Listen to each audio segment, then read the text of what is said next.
In this section, let's look at an introduction of a pure monopoly market structure. We look at the characteristics here. Number one, a monopolist is the single seller and also the single producer.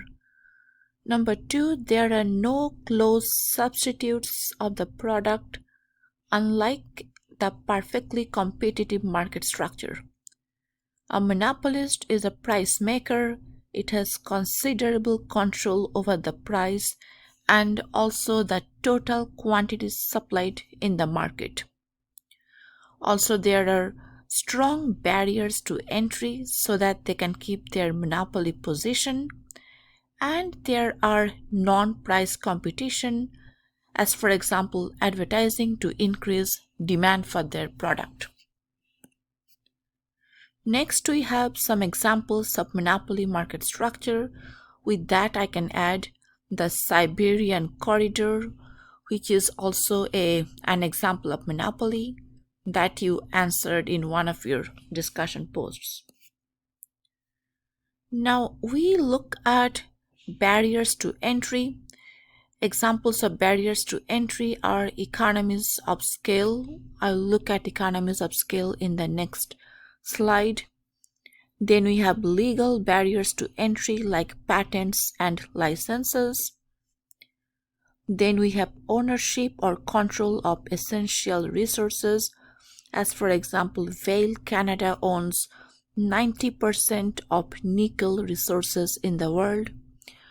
Then historically we had De Beers of South Africa.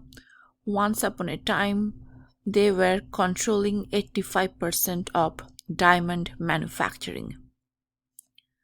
The other reason we have barriers to entry is due to pricing and other strategic barriers.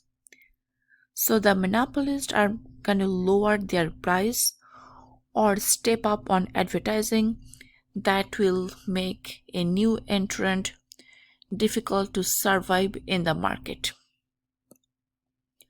Let's look at economies of scale.